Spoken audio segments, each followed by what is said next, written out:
Hello, you busy little marketing bees. You're tuned into episode 25 of the Marketing Buzzword Podcast. This is the Marketing Buzzword Podcast, the podcast where we dissect the world's most common marketing buzzwords. Hold on tight. We are about to fly around the beehive to see the latest buzzwords that stuck to the marketing bees.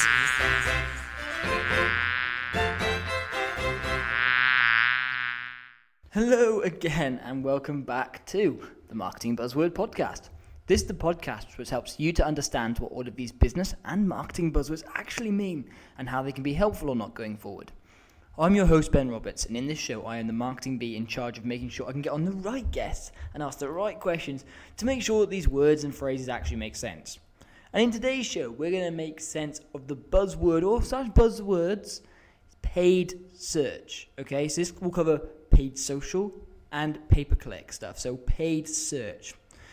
I need to tell you before we get onto that this podcast is powered by Talkative. Talkative is a company that brings together web chat, voice calls, video calls, and co-browsing together in one package. This allows you and your business to truly engage with your customers, offer quick and effective resolutions to questions, and improve the customer experience. You can find out more at talkative.uk.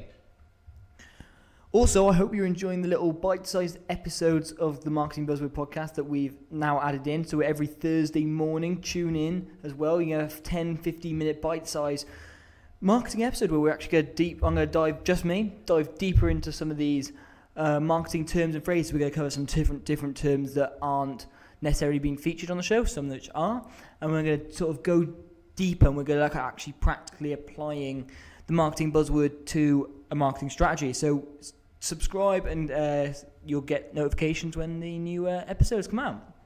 And also, one final thing before we get on to this week's guest.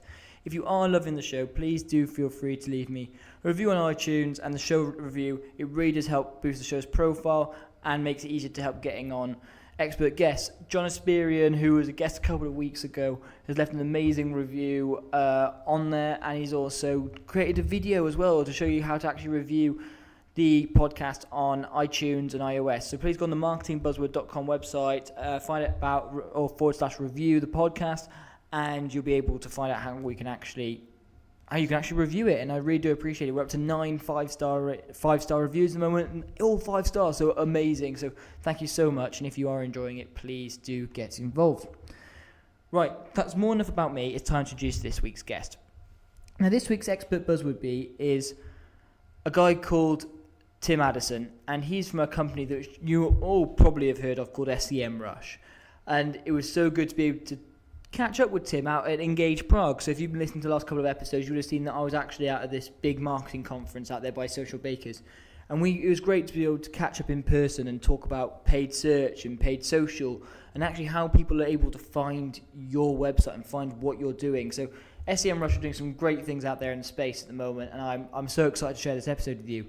And let's go a little bit about Tim. So Tim is a digital marketing strategist at SEMrush and is an advisor on marketing and strategy for the Signage OS startup. Tim has 15 years experience in marketing and has created the award-winning advertising campaigns for global B2C brands such as Coca-Cola. Tim has joined SEMrush to educate marketers all over the world on how to improve their marketing strategies, focusing on content and advertising. An enthusiastic speaker at SEMrush, Tim is a fun and insightful delivers fun and insightful keynote presentations on topics covering content marketing, competitor analysis, e-commerce for startups and growing organizations, PPC, SEO, and keyword strategies. With his extensive knowledge in leadership, business growth strategies, process optimization, and excellent commercial approach to creating tactics that unlock revenue, Tim's presentations are business-oriented and practical.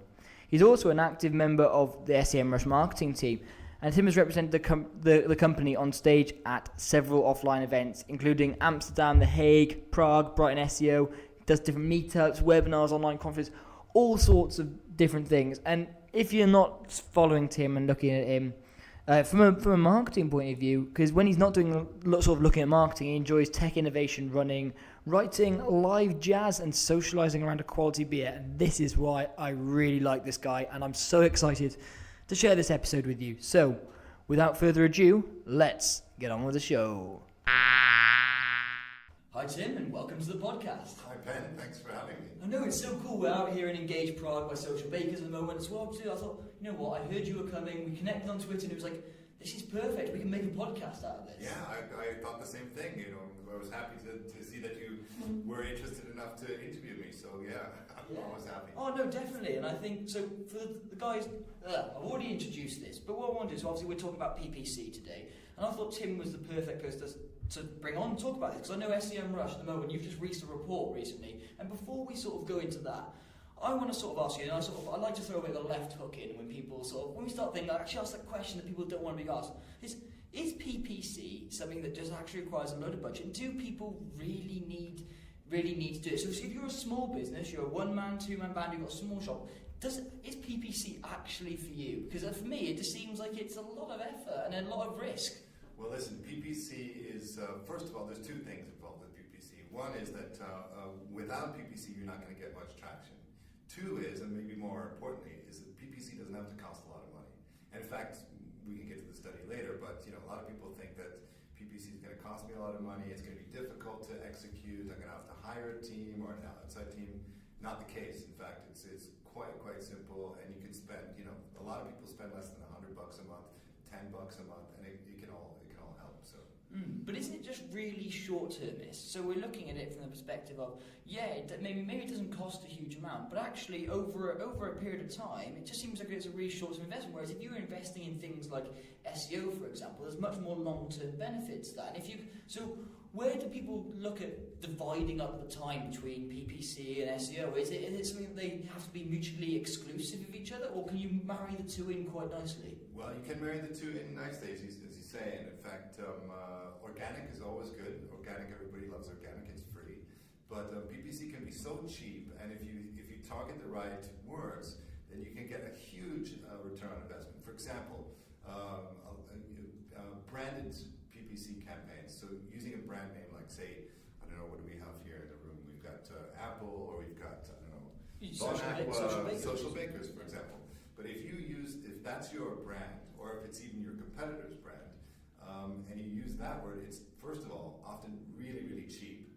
And the great thing about PPC campaign, unlike organic, is it's closer to the funnel, closer to the sales funnel. So if somebody has, for example, if somebody wants to write about, I don't know, some sort of, like say, Apple phones, then if they're typing in Apple, so then it looks like they're really close to buying it. If you just type in smartphones or use it organic, wider terms. So almost like PPC is used as a more specific way of moving people down the funnel. So people who are actually typing in your brand name, for example, are much closer to that buying stage. So they're not just generating awareness now, they're actually doing real more detailed research into a product. So for example, I'm looking for a new phone, or I'm looking at an iPhone 8, I'm looking at a Samsung Galaxy S7, all the other brands are available, obviously. But so we're looking at PPC is actually really good for that. And now, what about unbranded stuff? Because obviously most people, if you talk about that, I can understand how people are close to buying. Well, don't forget, PPC can also be used as seed words. So you can use seed words to draw people into the beginning of the funnel. And exactly, that's what I was going to go on. So is that branded thing? That's completely unbranded, right? Totally unbranded, and exactly something that you should use if you're trying to, gain an audience, for example, for, I don't know, to your website, or simply, to broaden the search. I mean, you can use all kinds of different things. For example, I know voice search is now hugely important. So one of the things you might want to look at is somebody's on their mobile phone, they're going to be clicking the microphone button and saying, where can I find the latest iPhone accessory shop near me? Now, if you have that as a paid campaign and you put in exactly those type of words, like where can I find this, where can I find that, then your chances are going to be a lot greater to bring in traffic. So. I think that's an incredible point to make, isn't it? It's actually that PPC, yes, it does have its risks, because obviously you can spend quite a lot of money and you can quite easily lose control. But if you do it really well, really targeted on not just sort of casting your net really wide and hoping that you're going to get some traction, but actually looking at maybe some of the questions. And in terms of what you do in an organic post anyway, is you are on your blog and you're typing blogs and making podcasts, you are answering questions. Sure. And why can't you do the same on PPC? And that's exactly a good point. And the brilliant thing about what's going on in the sort of the change in Google over the last years is that it's the algorithm. Unlike if you're new to sort of SEO campaigns or PPC campaigns, you would think that okay, this is highly technical. It's going to cost a lot of money. But what Google in fact is doing is they're changing everything so that it's much more user friendly in a sense that so you're actually bonused for delivering the words, the keywords that people are using. Whereas in the old days, people would just sort of like type in strings and strings of things, sort of almost nonsense. Nowadays, it's much more organic. Yeah, so makes a lot of sense, isn't it? It's obviously, and one of the things I wanted to bring up with you was about actually the difference maybe between PPC and paid search in terms of social, because that's something that obviously everyone's talking about algorithm changes, and it's like blowing their minds, and we've got to do more. It's pay to play. You've got to go onto these social media channels, and you've now got to pay. So, is there a difference in terms of the strategy you need to do for paid social as opposed to PPC, or is actually the although there's different levels of targeting and there's some different audience stuff, are the fundamentals of PPC and paid search the same across social and search engines? In general, yes. I mean, it's really quite simple, and it used to be, in fact, that social was much more. As I said, social is sort of like it leads the way in terms of user experience and the more organic way of finding new customers, whereas Google and other search engines sort of were more difficult to sort of manage. So yeah, and nowadays it's coming closer and closer together, and there's really no sort of fear or difference in how you're going to manage those two. Of course, depending with social, people, it's highly targetable. Obviously, you can. Yeah, the level of detail you can almost go in is absolutely incredible, isn't it? Right? It's massive. In fact, I used to work for a company that was doing a lot of mobile advertising, and I remember sitting in an office in Vienna about when was it? About 2 years ago, and we were talking about Facebook and targeting on Facebook, and I really felt like, man, is this legal? Because the amount of targeting you can do, like you can target, say, I don't know, you can target 27-year-old women who make between X and Y amount of money, and actually physical locations as well now, who happen to be passing the drugstore, and they've run out of, I don't know, eyeliner that day, and they're known for, which you can really target it, and then you've got a discount on that day, and the woman's walking past, and it goes beep beep, need eyeliner? Are you 27? Today's 50% off for all 27-year-olds. And that there's no level. It's the personalisation that you can add to it as well. Now, I remember seeing something a few years ago, and basically someone put a Facebook ad, and they targeted it directly at their. It's been targeted it directly at their at what they were almost like. Pretty much. And it was like because they basically narrowed it down to all sorts of different things. They really just went straight in, and it was just incredible. You know what? And I think it's a good thing. A lot of people might be a little bit nervous or scared. I mean, lately there's been sort of like this, with Trump and his pals doing some weird things on Facebook. But the fact is that, of course, the more targeted the ads are for you. Like, I don't want to see ads for eyeliner. I want to see ads for, I don't know, cars or beer or running. I'm a runner as well, so I want to see ads for those type of things. So and also there's so many billions of people on social media and on the internet already that why should you be worried about your own data? And people are concerned about the privacy of my data. Dude, if you're putting it on the net, then you're giving and your privacy. You sign up to all these things, and it was like, oh my god, they're using all this stuff that I've put online, and I can sort of see a little bit where people are like maybe that naivety, and you don't necessarily quite always understand. But it's like you put this data on there, and it's not been a secret that once it's online, it's nigh impossible to get rid of it. And you've got these new laws now that are like these forget me laws where you can move around, but it's just it's I would much rather have all my data on there. I mean, even if, I don't know, just how many things can we hide? We're all humans in the end, and we all make mistakes, and everybody's stuff is out there. But the fact is that So if social knows that, oh yeah, Tim always, his big mistake is he always forgets his shoes when he's at a party. Yeah. Great, because then when I'm walking home at 5 a.m., I get an ad saying, Tim, by any chance do you need shoes? Did you leave them at a party? Yes, I did. Go to your left now.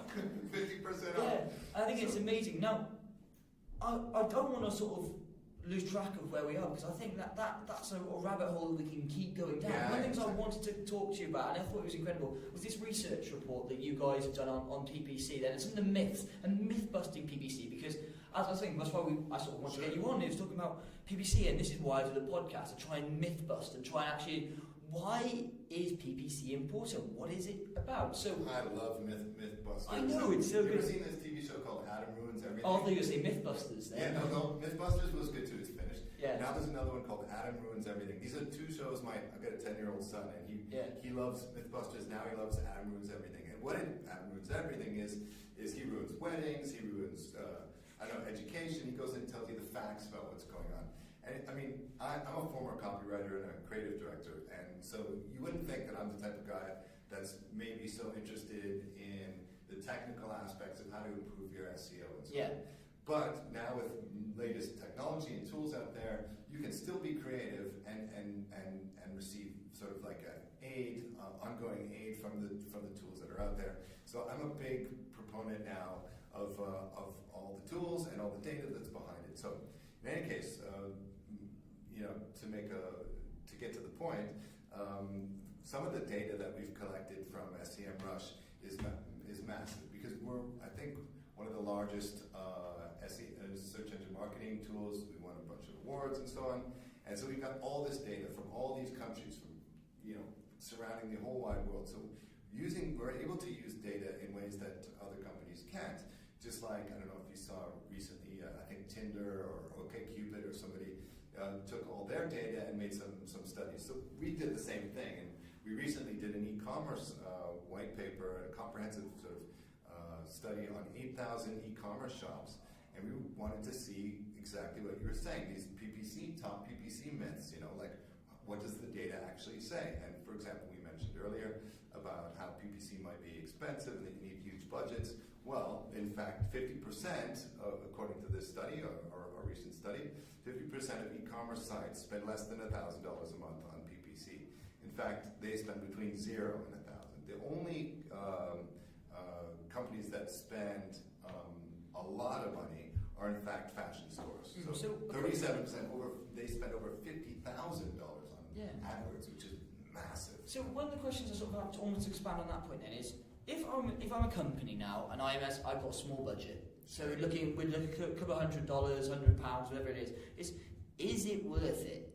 Is it worth putting such small volumes into PPC? Does it really get much traction? Because if you're only going and you're only getting bottom of page 2 on things, how much value is that really adding? Zero. It has zero value unless you use it properly. So what you want to do is A/B test everything. You want to make sure you're using the right words and keywords when you're doing that. And you really need a tool to help you define this. If you don't have a tool, fine. You can also do it on your own and just A/B test different campaigns. I think it was Larry Kim who was saying something about unicorns and finding just the right one word. If you get just that one word and that's giving you a huge turnover, dude, you're golden. You can spend tons of money, like you're saying, and waste it all if you want.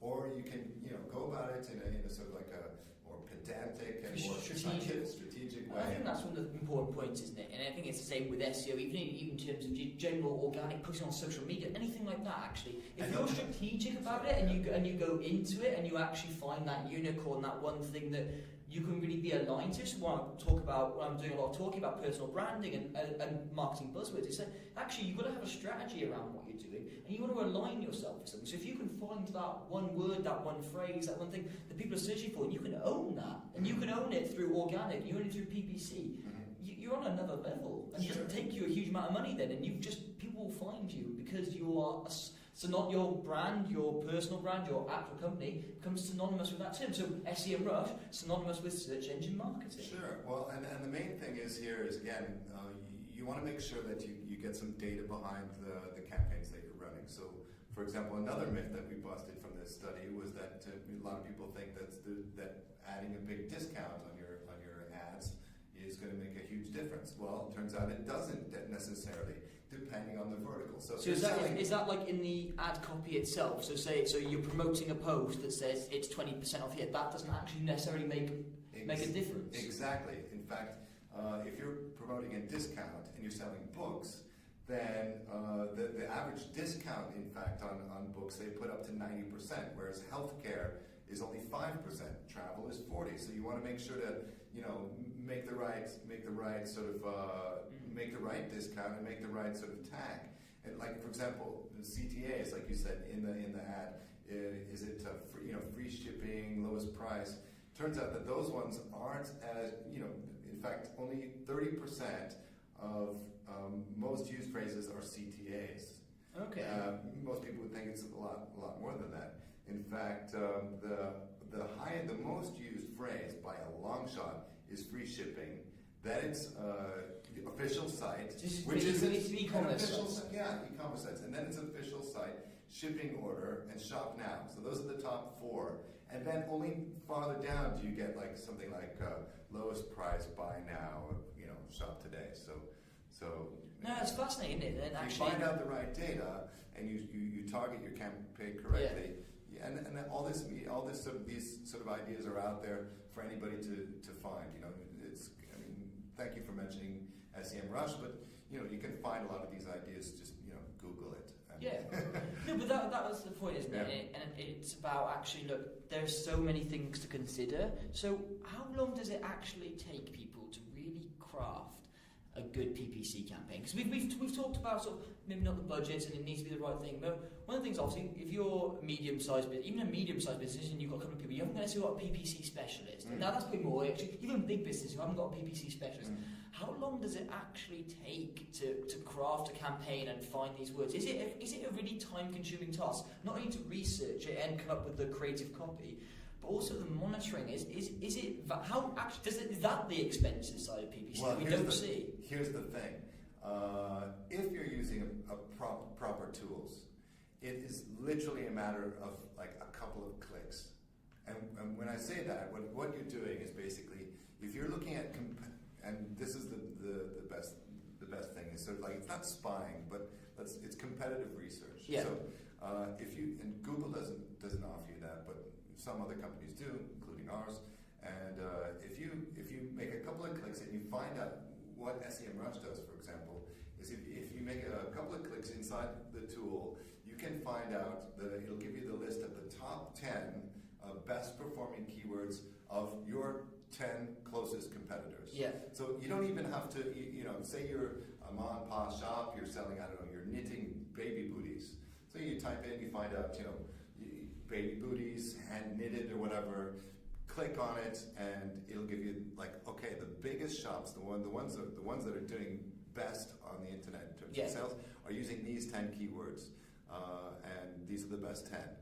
You just copy, paste, dude. You bet a little bit more, and that's it. That's the end of the end of your. It doesn't have to take forever. Of course, crafting it, changing the discount, looking at how different keywords perform over time, over the year. For example, you may sell more, obviously, in winter months than summer.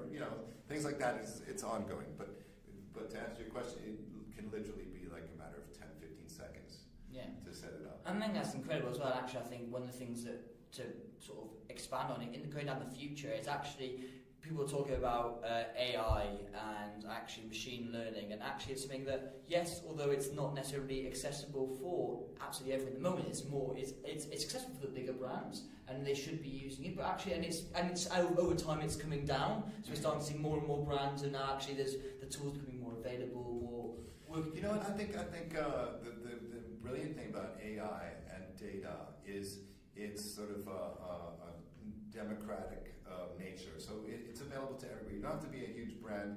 You don't have to spend lots of money on it. The data is there for everybody to use, and it's really quite a really what's the word? What's the word? Democratic? Democratization? I've been in Prague for too long. I know, been here too long. No, but it's a really important point to make, in that democratization. Yes. I love doing stuff like this where you just literally go, scream at a microphone. But no, and it's important, isn't it? Because over time now, this is going to become more and more democratized, and the artificial intelligence, the learning of it, it'll make it easier and more accessible. Yes, sometimes it can be consuming if you don't use the right tools. But also over time now, it's become much more accurate, much more precise, much easier, much quicker. And it's like, if you don't actually embrace it now, then actually you could potentially miss out on some massive gains going forward. Because paid is huge, and people don't, I can't invest in paid because I don't know if I'm going to get a return. You can sort of work out if you get a return now. These AI tools. I'm going to plug Social Bakers here only because we're here, and they did a demonstration this morning of their new product, and their AI will tell you roughly how, on a pretty accurate scale, what you're potentially going to get from any of your activities. And it's amazing. This is an age where we don't have to guess anymore. PPC, you don't have to guess. You don't have to worry about your spending thousands and thousands, because that's. If you're spending thousands and thousands, you're getting a return. God, stop it and find a new way of doing it. But the power of it is incredible. Power's incredible, and I know it's a big buzzword now, this sort of AI, machine learning. But the fact is that companies, yes, thank you, Social Bakers. This is a great little room we've got here.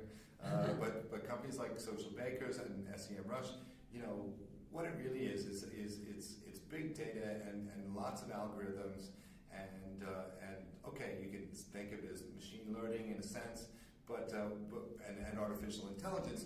But like the key thing about artificial intelligence, it's not for robots, it's not for machines, it's for us. It's for everybody who owns a shop, anybody who wants to sell something online or wherever. This artificial intelligence is artificial intelligence. You yourself can become artificially more intelligent. I'm not the smartest guy in the world, but if I've got the data behind me, it's like all of us. When you don't have Google there to Google something to find out what it is, you're basically artificially intelligent. You're Googling it, and you're using the AI that's available to make yourself even more intelligent. You're using the tools at your disposal to make a more informed choice. And you got to do the same thing with your PPC campaigns. You got to use you make yourself make yourself artificially intelligent and get it right the first time. Yeah, I think that's the thing. And I was on the stage this morning at Engage Prague, and I was speaking with Mia from National Geographic, and that was one of the questions that I put to her, because she's their VP of analytics there. And that question is, do you use your gut or do you use the data? And it's that point of actually, look, less and less you don't have to use your gut anymore. Yes, you can blend both, because sometimes actually, I know where I've done it with. I think the best example of this is sat navs. Where you're like driving along, the sat nav says to go one way, like, no, I know better than the sat nav, and then you've hit a traffic jam, you're like, oh, why didn't I listen to that thing? But then sometimes you're like, no, my gut feels right, and I'm going to go for it, and it's trying to blend that too. But the point is, you don't have to go for your gut anymore. You can really make more informed choices. So it used to just guess, and now it's all guesstimation, and then it's all like actually more informed choices. Yeah, I personally, like I said, coming from a background as a writer and copywriter and creative director, I was in fact sort of a guy who was against all SEO, all sort of any technical stuff that went behind it. I was a gut instinct sort of a more poetic sort of a guy who was writing slogans and writing copy and writing blog posts and so on based on how I felt and trying to craft the story, right? Yeah. That's still really super important. But now there's tools, for example, SEMrush again has a tool that's on page. It's a Chrome extension where you can it does on page SEO, and you write whatever it is story, and on the right side column it tells you, hey, instead of using this word, if you use that word, you're going to get more hits. Yes. Or instead of this title, if you use that title, you'll get more hits. Great. So I still have the room to be as creative as I want, but at the same time, the tool's plugged in, so I'm creating something that's going to, be have far more impact. And the fact is, especially with social and content, content has gotten, it's madness now. It's just like daily. Literally madness. Yeah, it's Niagara Falls of content is happening right now. And your content may be, as you say, from your gut instinct, or as a person like me, be highly creative and say, this is going to be fantastic. Everyone's got to read what it is I've written here. I think it's great. Well, if you don't have that tools to make the right keywords in there, or drop in the right phrases, what you've written is just going to be lost in the deluge, right? So why not make a marriage of the two? And thankfully, that's what this AI and stuff is doing.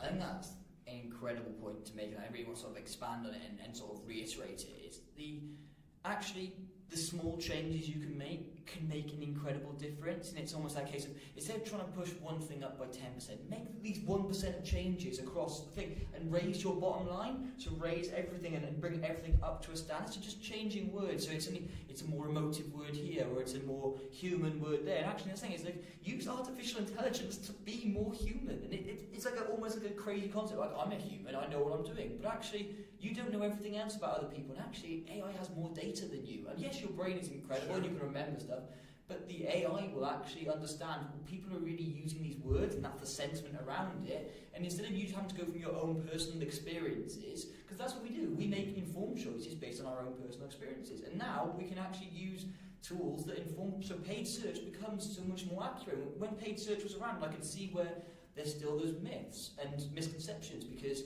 10 years ago, when Google was there, people were like, oh, we put money on keywords and sometimes we got a return and sometimes we didn't.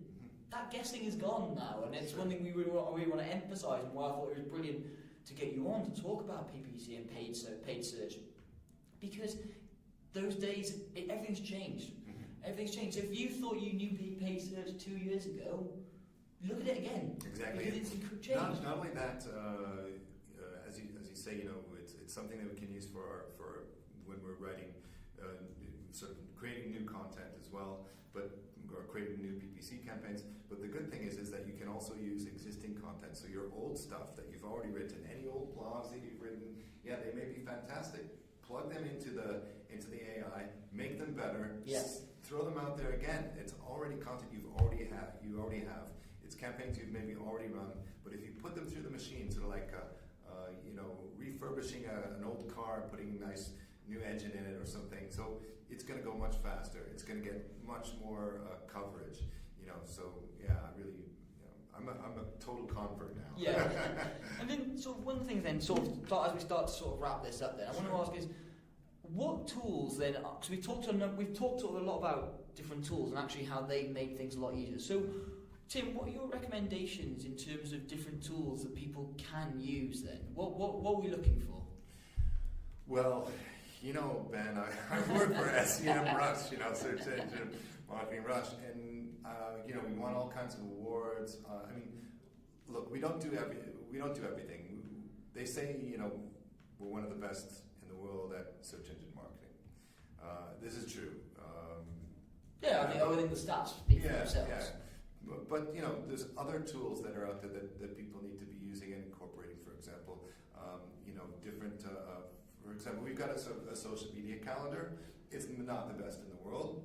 We're improving it, but there's other social media calendars that you can plug in there as well. Yeah.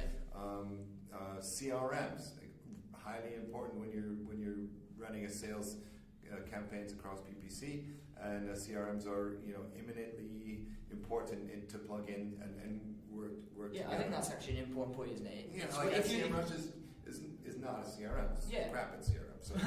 But it's the point, actually, is making sure that you actually really record everything properly from your paid stuff, because actually it's quite easy to say, well, we've done a thing, we've got some leads, but if you're not actually tracking it properly, you may be underestimating actually how valuable it is, and tracking everything through your CRM, because let's be honest, like HubSpot is fantastic. Well, we use HubSpot at Talkative, and we absolutely love it, and everything we're doing all plugs into them. Sure. Trello is another fantastic one, plugs into SEM Rush, by the way, as well. Yeah.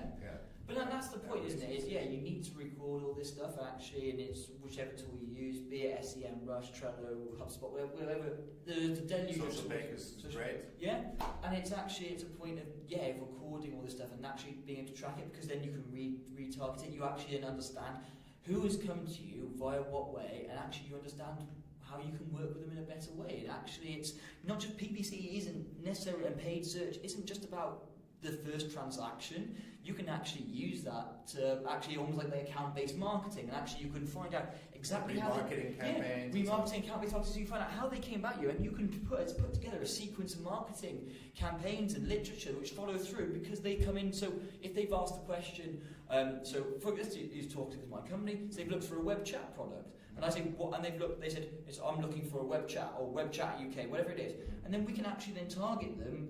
Okay, they're interested in the web chat, so we can target them now with free marketing stuff that for their account says all about the web chat because we know what they're interested in. And actually, that's maybe an unseen art of paid search. Actually, it's like, oh, we're going to use it and we're going to make a sale. But what do you actually do post a sale? How do you even nurture that sale a little bit more? And that paid has that potential. It does. And like we were talking about earlier about sort of seed terms and building the funnel, it's just important at the beginning of the sales cycle to after when you're saying using branded terms for a PPC campaign and then making the sale. Then there's a whole that's not where it ends. Once you've got the customer or once you have them make a sale, you got to follow them up. You can add value. You can sell them other stuff. It's like cross-sell, upsell, downsell, and whatever. all those tools are important. So yeah, I mean you got to mix your PPC SEO doesn't exist in a world of its own. To sum up, I guess it's only one tool that you need to use along with things with all those other tools that we mentioned earlier, along with as you say, your gut instinct or your creativity. All of it's important. So yeah. So in all sorts to finish up there, what I want to do is I want to sort of do a thing. Let's do a thing.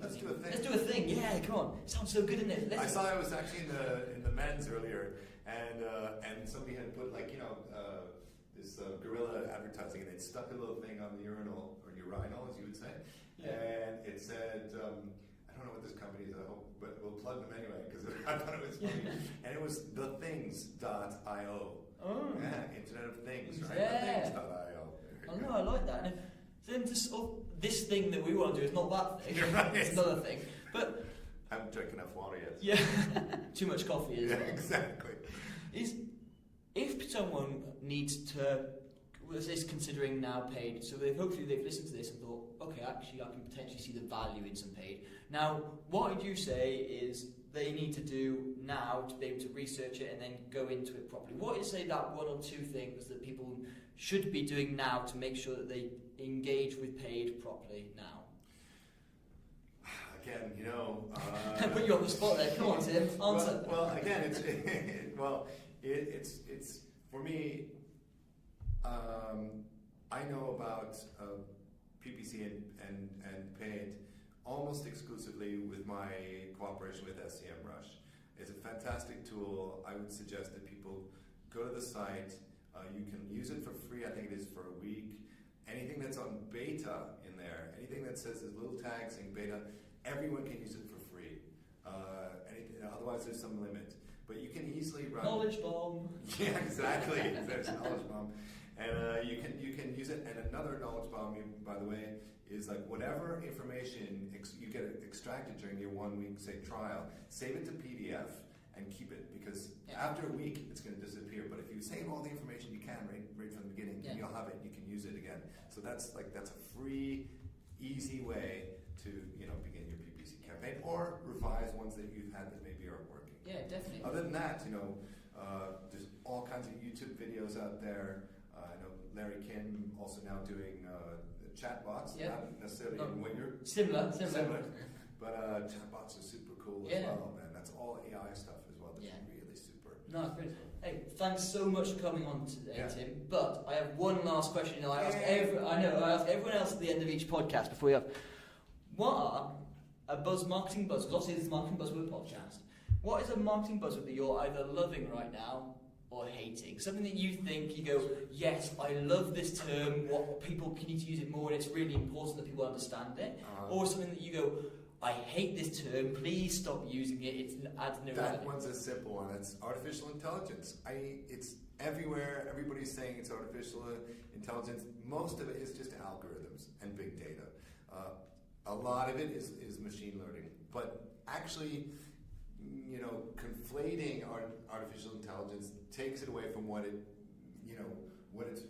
future really is for AI, which we're not even close to getting. I mean, we're not even close to Yeah, well, I think that's an incredible point, because I had Elizabeth Clark from Dream Agility on in episode, I think it was 12? Yeah, episode 12 of the podcast, and when she's incredible with machine learning, and that was the point she made, is people are calling it artificial intelligence when it's not artificial intelligence, it's machine learning, all these different things. So I think it's one of those terms that it's incredible. People are talking about it all the time, but it's those misconceptions of Mythbusters, and that's it. That's what I'm getting. Someone on the podcast talking about AI, and just going to smash that buzzword. There you go. Thanks so much for coming on today, Tim. It's been an absolute pleasure. My pleasure. Really great to meet you. Absolutely loved this conversation with Tim. It was great to actually, like we'd had with Moses a couple of episodes ago, and other people I've spoken to at Gauge Progress. It's nice to actually be able to look and interview someone face to face, and it's interesting how you can draw out some of these different insights. And I loved sort of what Tim and SEM Rush are doing in looking at how the paid search and the paid advertising, the paid social, it all ties together, and actually how it can be used in a longer format. Because I know actually a stereotype of paid search is that it's really short-termist and it has to be expensive, and that's what I was trying to really draw out of Tim in this conversation. I think it actually does appeal, that shows that actually, look, paid search and paid social and paid whatever if you pay for it, actually you get results. And that's the amazing thing about online. It doesn't actually have to cost a lot, but it has to be done well. And actually, you know what, it just exposes maybe some of your flaws, that you're not doing it well, or you're not spending enough time researching or analysing what your competitors actually want. Absolutely fantastic. And if you did enjoy the show as much as I enjoyed actually speaking to Tim about it, please do leave a review on iTunes. As I said at the start of the show, John Experience and a lovely, simple video, which is on the website currently, marketingbuzzword.com, and it's great reviews, shows you exactly how to do it. Also got so many more cool episodes coming up. I can't really sort of say who they are yet. I'm going to sort of tease you a little bit, but we'll be talking. We're talking PR. We're talking videos. We could be talking. What else are we talking about? PR videos. My brain's gone absolutely blank. But we have got loads more episodes coming out. So stay tuned, stay subscribed, and see you very soon. Goodbye.